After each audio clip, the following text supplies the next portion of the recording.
पिछली क्लासों में हमने उपक्षेत्र के बारे में पढ़ा था कि उपक्षेत्र क्या होता है और उसको कैसे फाइंड किया जाता है कि उपक्षेत्र है या नहीं है। एक बार डेफिनेशन देख लीजिए कि हमारे पास मान लो कोई क्षेत्र f है और उसका कोई अरिक्त उपसमुच्चय f डैश है, तो इस f डैश को f का उपक्षेत्र कहेंगे यदि f डैश f की संक्रियाओं के लिए एक तो संवृत हो, यानी f की दो संक्रिया होती है प्लस और क्रॉस, तो उन्हीं प्लस और क्रॉस के लिए f डैश भी क्या होना चाहिए, क्लोज प्रॉपर्टी का पालन करना चाहिए। यानी इसके अगर दो एलिमेंट लूँ, उन दोनों का जो सम करूँ मतलब प्लस करूँ, तो जो रिजल्ट आएगा वो वापस इसी में बिलोंग करना चाहिए। और ऐसी क्रॉस प्रॉपर्टी के लिए भी, यानी दो एलिमेंट लूँ ए और बी, तो उनका क्रॉस करूँ तो जो रिजल्ट आए वो वापस इसी में बिलोंग करना चाहिए। तो क्लॉज प्रॉपर्टी का पालन हो जाएगा। और साथ में और ये जो एफ डैश है ये भी एक क्षेत्र होना चाहिए, यानी क्षेत्र की जितनी भी आपको कंडीशंस बताई है वो इस पर भी लागू होनी चाहिए, तब ये एफ डैश क्या कहलाएगा, इसका एफ डैश इस एफ का उपक्षेत्र कहलाएगा। ये तो क्षेत्र हो गया और ये क्या हो जाएगा, इसका उपक्षेत्र। तो जो बात अभी अपन ने बोली उसके अलावा अपन ये भी टेस्ट कर सकते हैं। अगर ये दोनों टेस्ट कर लिए अपन ने और ये टेस्ट सेटिस्फाई हो गए एफ डैश के लिए, तब एफ डैश डायरेक्टली हम क्या कह देंगे, इसका उपक्षेत्र है। तो ये क्या टेस्ट थे वो भी देख लीजिए। एक तो एफ डैश सबसेट होना चाहिए एफ का, और दूसरी बात कि जो ए और बी है उनका डिफरेंस, और ए बी इनवर्स किस में बिलोंग करनी चाहिए, एफ डैश में।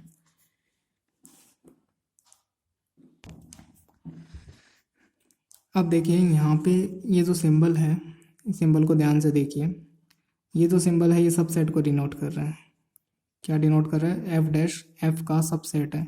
और ये इक्वल वाला क्या डिनोट कर रहा है, इक्वल वाला डिनोट ऐसे कर रहा है कि एफ डैश एफ के बिल्कुल इक्वल है। ठीक है, ये तो सबसेट को डिनोट कर रहा है, ये इसकी इक्वलिटी को डिनोट कर रहा है। तो अब जो मैंने आपको अभी बताया उस पर चलते हैं अपन।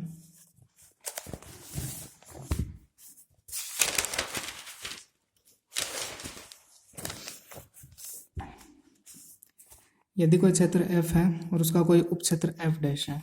अब हम पढ़ रहे हैं उपक्षेत्र में भी कौन सा उपक्षेत्र, उचित उपक्षेत्र। कि कोई क्षेत्र f है और उसका कोई उपक्षेत्र f डैश है, तो ये उचित उपक्षेत्र कहलाएगा यदि f डैश f के इक्वल ना हो। मतलब जो आपको भी मैंने आपको बताई थी दो प्रॉपर्टी कि f डैश f के बराबर हो सकता है या फिर f से छोटा हो सकता है। तो यहाँ पर एक चीज़ को कैंसिल कर दिया कि f के इक्वल ना हो, f डैश सिर्फ f से छोटा हो, यानी उसका सबसेट हो, मतलब तब तक से क्या कहलाएगा, ये उचित उपक्षेत्र कहलाएगा। और जब f डैश f के ही बराबर आ जाएगा, मतलब नाम तो इसका f डैश है लेकिन इसके अंदर पूरा f बराबर है, यानी पूरा का पूरा जो एलिमेंट है वो बिल्कुल f के जैसे हैं, तब ये उपक्षेत्र क्या कहलाएगा, ये विषम उपक्षेत्र कहलाता है उस वक्त। ठीक है, फिलहाल हमें क्या पढ़ना है, उचित उपक्षेत्र। तो जब ये इसके इक्वल ना हो तब तक क्या कहलाएगा, उचित उपक्षेत्र, और जब इक्वल हो जाए तब विषम उपक्षेत्र कहलाता है। ठीक है, तो किसी भी क्षेत्र के दो तरह के उपक्षेत्र होते हैं, एक तो उचित उपक्षेत्र होते हैं या फिर विषम उपक्षेत्र होते हैं। विषम तो वो खुद हो जाता है क्योंकि उसके इक्वल होगा तो खुद हो जाएगा, और उचित वाले क्या हो जाएंगे, जो उससे छोटे होंगे वो सारे क्या होंगे, उचित उपक्षेत्र कहलाएंगे। तो अब एक डेफिनेशन और देखिए अभाज्य क्षेत्र की, वो पहले मैं नोट कर देता हूँ पूरी। हाँ देखिए मैंने नोट कर दिया अभाज्य क्षेत्र। यदि किसी क्षेत्र f का कोई उचित क्षेत्र विद्यमान नहीं हो, उचित उपक्षेत्र मान लो यहाँ पर,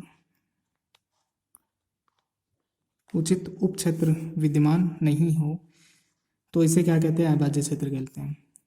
अभी जैसे मैंने आपको बताया कि कोई भी क्षेत्र f है उसके दो तरह के क्षेत्र मिलेंगे, या तो उचित उपक्षेत्र मिलेंगे या फिर विषम उपक्षेत्र। विषम तो उसके इक्वल होते हैं, उनको ही कहते हैं। ठीक है, जैसे f का विषम उपक्षेत्र खुद f ही होता है। ठीक है, और उचित उपक्षेत्र जो f के अलावा मिलेंगे, है ना, f से छोटे, वो सारे क्या कहलाएंगे, उचित। तो कोई क्षेत्र f है उसका कोई भी उचित उपक्षेत्र नहीं हो तो हम उस क्षेत्र को क्या कहेंगे, अभाज्य उपक्षेत्र कहेंगे, अभाज्य क्षेत्र कहेंगे। ठीक है, तो आगे होगा आपके समझ में कि किसी भी क्षेत्र का कोई भी उचित उपक्षेत्र नहीं हो तब हम उसे क्या कहते हैं, अभाज्य कहते हैं। ठीक है, ऐसे आपको बहुत से क्षेत्र मिल जाएंगे जिनके कोई भी उचित उपक्षेत्र नहीं है। और विषम उपक्षेत्र तो श्योर मिलेगा, क्योंकि जो है वो का वही उसका क्या होता है, विषम उपक्षेत्र। तो जब वो है तो वो उसका विषम उपक्षेत्र भी श्योर होगा। तो विषम तो श्योर होगा, लेकिन उचित उपक्षेत्र हो भी सकते हैं और नहीं भी हो सकते हैं। अगर हो गए तब तो वो अभाज्य नहीं कहलाएगा, और अगर उचित उपक्षेत्र नहीं है तो वो जो मुख्य क्षेत्र है वो क्या कहलाएगा, अभाज्य कहलाएगा। ठीक है, अब इस पर एक थ्योरम और है। देखिए, परिमेय संख्याओं का क्षेत्र Q एक अभाज्य क्षेत्र होता है।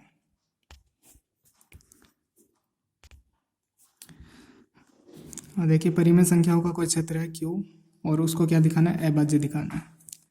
तो अभी भी हमने पढ़ा था अभाज्य क्या होता है कि कोई भी क्षेत्र है उसके अगर कोई भी उचित उपक्षेत्र नहीं हो तो हम उसे क्या कहते थे, अभाज्य।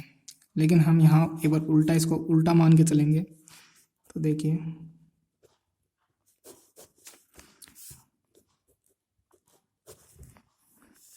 माना ये जो Q है इसको क्या दिखाना है, अभाज्य। अभाज्य वही होते हैं जिनके कोई भी उचित उपक्षेत्र ना हो। तो एक बार मैं मान लेता हूँ इसका कोई उपक्षेत्र है। ठीक है, माना Q का कोई उचित उपक्षेत्र है, माना Q का कोई उचित उपक्षेत्र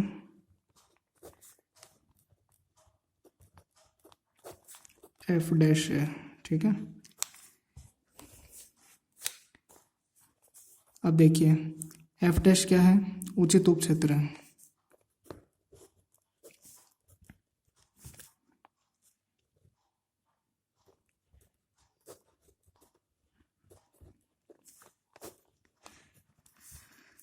F डैश क्या है, उचित उपक्षेत्र है, अर्थात क्षेत्र भी है।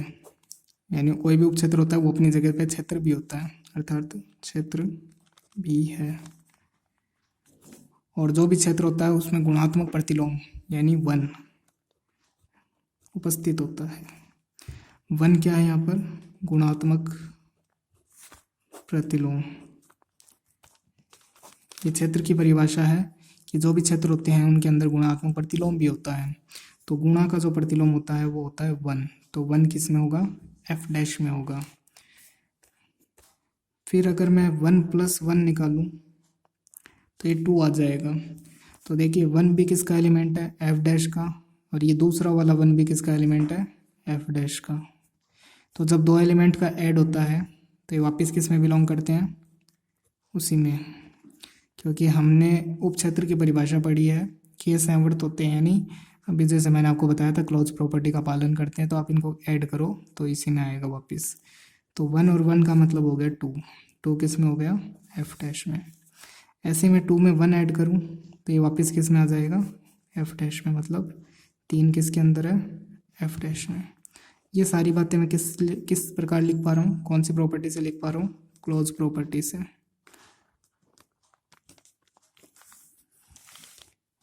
इसी प्रकार मुझे ये समझ में आ रहा है कि 1 2 3 इसी प्रकार सभी n किसके अंदर है, F डैश में।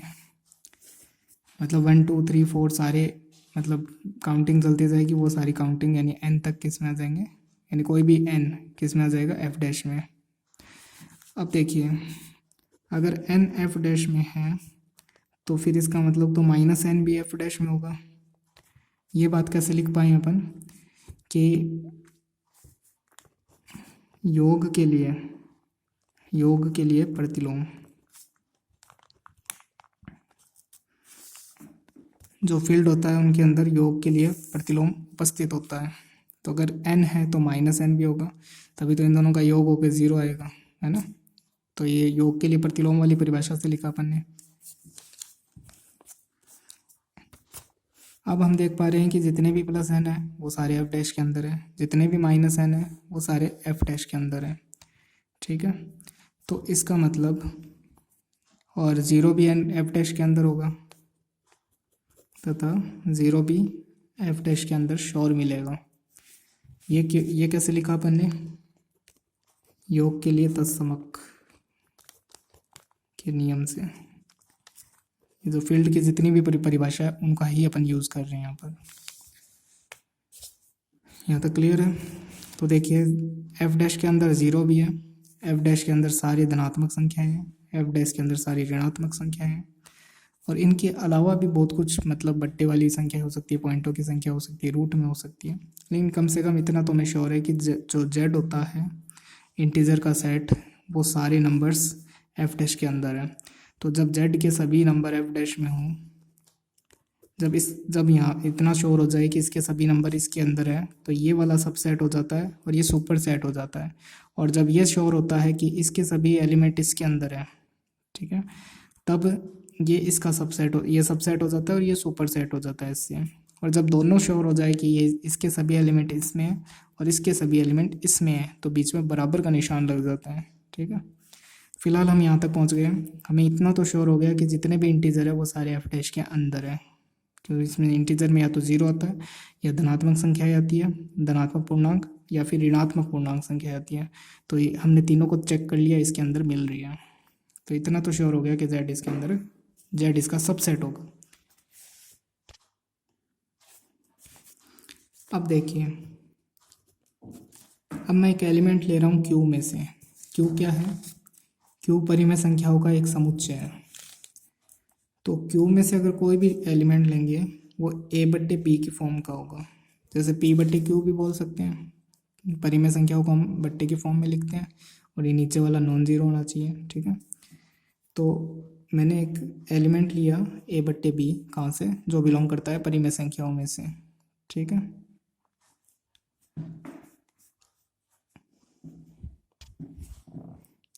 जहाँ ये ए और बी क्या होते हैं, जहाँ ये ए और बी पूर्णांक संख्याएं होती हैं। पता होगा आपको कि पी बटे क्यू के फॉर्म में लिखते हैं तो वो पी स्मॉल पी और स्मॉल क्यू क्या होती है? पूर्णांक संख्याएं होनी चाहिए। ऐसे नहीं हो सकता कि √2 हो गया, रूट बट्टे में √5 हो गया, तो वो परिमेय नहीं मानी जाएगी।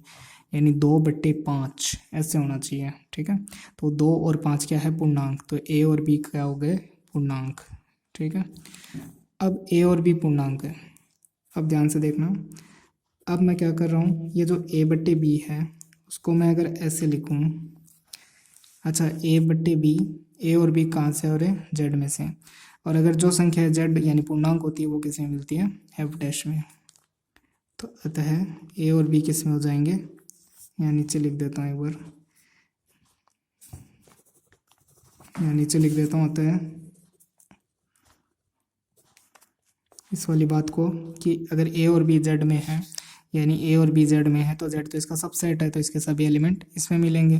तो ए और बी किस में मिलेंगे? एफ डैश में भी मिलेंगे। अब एफ डैश क्या है? एफ डैश तो उप क्षेत्र है। चूंकि एफ डैश उप क्षेत्र है, तो उप क्षेत्र की जो दूसरी कंडीशन होती है कि उसमें से दो एलिमेंट अगर आपने दिए ए और बी, तो उनका ए बी इन्वर्स वापस उसी में होता है।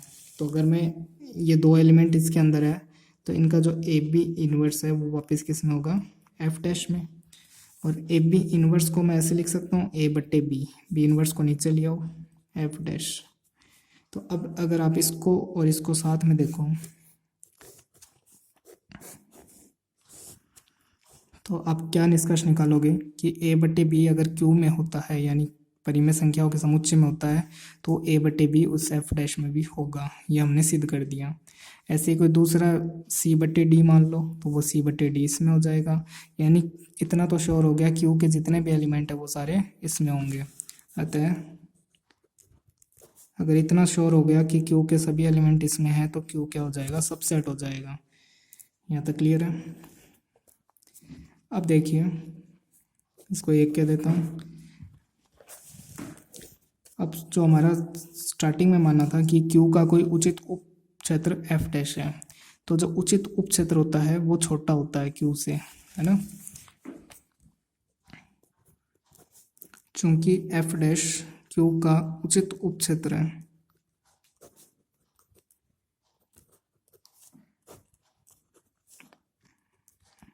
जो भी उचित उप क्षेत्र होता है वो क्यू से छोटा ही होता है, ठीक है। अब देखिए, यहाँ से श्योर हो रहा है क्यू के सभी एलिमेंट इसमें मिल जाएंगे, और यहाँ से श्योर हो रहा है कि एफ डैश के सभी एलिमेंट इसमें मिल जाएंगे। तो क्यू के सभी एलिमेंट एफ डैश में और एफ डैश के सभी एलिमेंट क्यू में। तो इसका मतलब 1 व 2 से इन दोनों के बीच में क्या लगा दो? बराबर लगा दो, ठीक है। यही हमें प्रूफ करना था। क्यू एफ डैश के बराबर हो गया, तो जैसे ही जो उपक्षेत्र होता है वो उसके बराबर हो जाता है, तो ये क्या होता है? विषम उपक्षेत्र हो जाता है। तो यानी इसमें हमने एक उचित उपक्षेत्र माना था, जो कि लास्ट में क्या निकला, विषम उपक्षेत्र निकला। इसका मतलब इसके अंदर कोई भी उपक्षेत्र नहीं है, आप जिसको भी उपक्षेत्र मानोगे वो लास्ट में क्या हो जाएगा, विषम ही निकलेगा। तो दिखने में वो उचित उपक्षेत्र मान तो लिया आपने ज़बरदस्ती, लेकिन वो लास्ट में क्या निकला, विषम उपक्षेत्र निकला। तो इस हमें ये समझ में आता है इस क्यू का कोई भी उचित उपक्षेत्र नहीं है। जब कोई भी उचित उपक्षेत्र है ही नहीं तो हम इसे क्या कहेंगे, अभाज्य। अतः क्यू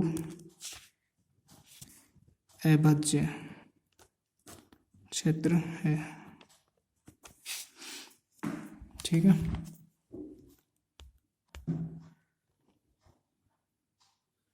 एक क्वेश्चन और देख लीजिए, ये भी अभाज्य उपक्षेत्र का ही है, अभाज्य क्षेत्र का ही है, तो आगे पूरा क्लियर हो जाएगा।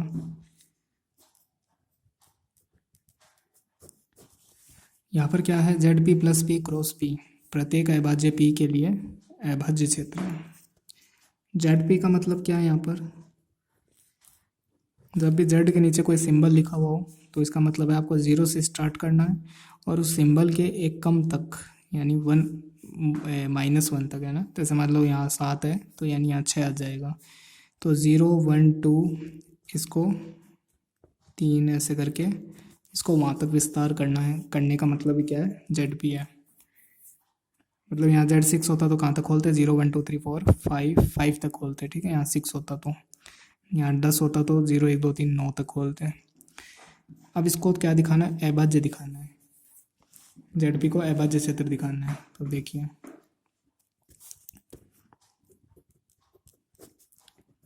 वही पिछली बार की तरह माना जेड का कोई उचित उपक्षेत्र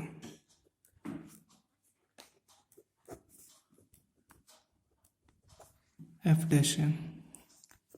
तो एफ डैश उचित उपक्षेत्र होने के साथ ही क्या है, खुद अपने स्थान पर क्षेत्र भी है। तो क्षेत्र है, इसका मतलब इसमें 1 मिलेगा। ठीक है, क्योंकि एफ डैश क्या है, क्षेत्र भी है।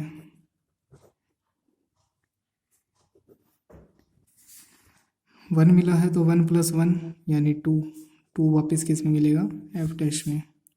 2 + 1 3 एफ डैश में। ये कौन सी प्रॉपर्टी है, क्लोज प्रॉपर्टी। यही करते करते देखिए, देखो 1 मिल गया, 2 मिल गया, 3 मिल गया, p-1 भी मिलेगा। इसी प्रकार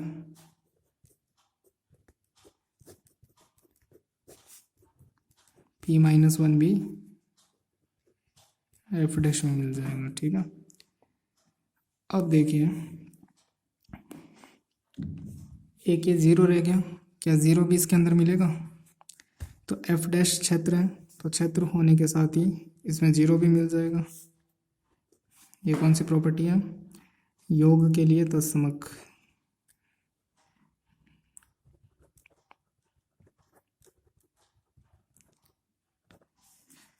तो अब देखिए यहाँ से हमें क्या समझ में आ रहा है कि जेड पी के जितने भी एलिमेंट है 0 1 2 3 p-1, तो 0 1 2 3 p-1 सब किसके अंदर है, एफ डैश। मतलब इतना तो श्योर हो रहा है कि जेड पी के जितने भी एलिमेंट है सब किस में है, एफ डैश में है। तो जेड पी क्या हो जाएगा, सबसेट हो जाएगा। एक बात तो हमें ये पता चल गई। अब चूंकि हमें क्या दिया हुआ है, हमें ये दिया हुआ है कि जो जेड पी है, यहाँ पे हमने क्या माना था, जेड पी का कोई उचित उपक्षेत्र एफ डैश माना था। चूंकि एफ डैश जेड पी का उचित उपक्षेत्र है,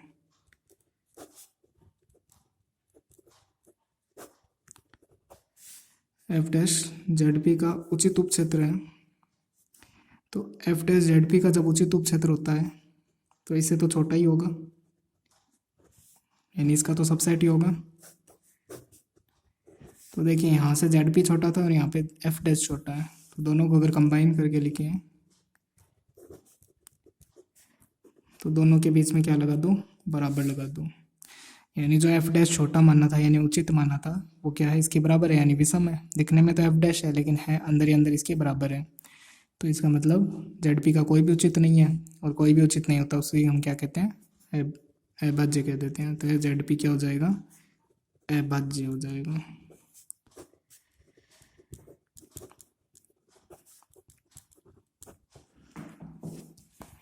ठीक है, बाकी अगली क्लास में देखते हैं।